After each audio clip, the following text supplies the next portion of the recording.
Hello, welcome to week 2 of my UX Survivor Guide challenge called Why Before UI.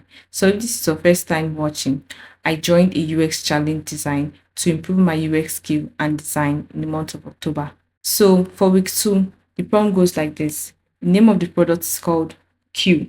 Q is a podcast app for discovering, following, and listening to shows, offering a clean player, personalized recommendation, and simple tools to save or share the moments. The scenario goes like this. Q is growing a podcast catalog and listener base, but long form episode often goes unshared and underdiscovered. The team believes there's an untapped potential. Insights. Podcast creators say clips are a powerful discovery, but hard to produce themselves.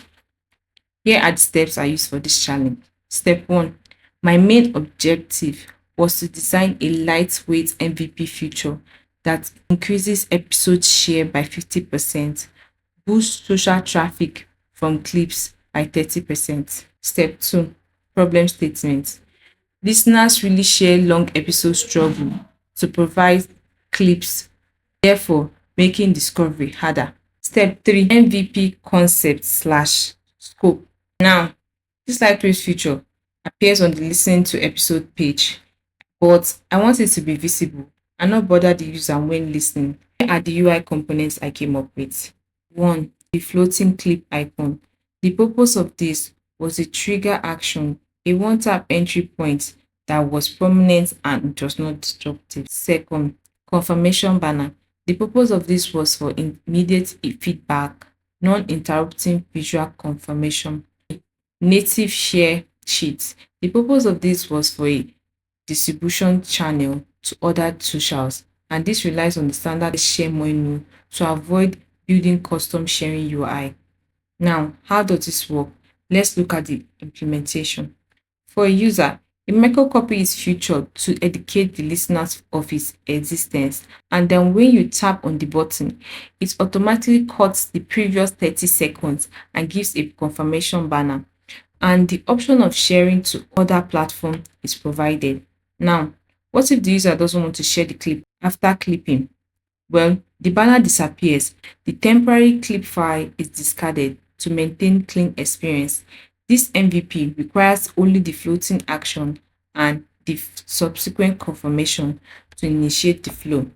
The success of this MVP relies on validating this key assumption about how users will react to this new feature. Number 1 is not sharing. This means the fixed backward previous 30 seconds capture logic is sufficient. Number 2, friction kills sharing. The effort required in sharing a primary barrier prevents users from sharing long-term content. This means the one-tap zero editing mechanism will lead to a significant increase in episode shares by user, which featured in OKR1. Number 3, fixed length. Fixed length is good enough. A preset clip each 30 seconds is acceptable for social media and won't deter users from sharing due to poor timing. This means users will prioritize speed over clip accuracy. 4. Social interest convert. The quality of the clip itself is compelling enough to motivate the recipient to click the deep link and listen to the full episode. This means this will lead to a measurable boost in social referral traffic, which features in OKR2. Complexity sits heavily in the back end and infrastructure. 1, which is the back end media processing, the highest complexity. The system must be able to instantly, in less than 2 seconds, receive the timestamp, pull a source audio, trim the fixed 30-second segment, and encode it in a shareable file, e.g., a small MP4 or GIF with audio. Number 2, deep link infrastructure. The app must be able to generate and process complex deep links that not only opens the Q app but loads the specific episode and jumps to the exact timestamp corresponding to the start of the shared clip. 3. Analytics and attribution. Need robust tracking to tie an external social link to an episode within the Q app. 4. Storage and cost. Every shared clip requires temporary storage for bandwidth encoding and distribution. If this feature is highly successful, hitting the OKR1, The associated cloud processing and storage costs will increase substantially. So far, week 2 challenges are getting interesting. Open a new world of UX I didn't know about. Click the link below for week 1. Senior designers in the house, what do you think about this? Don't forget to like and subscribe. Bye. Till next week.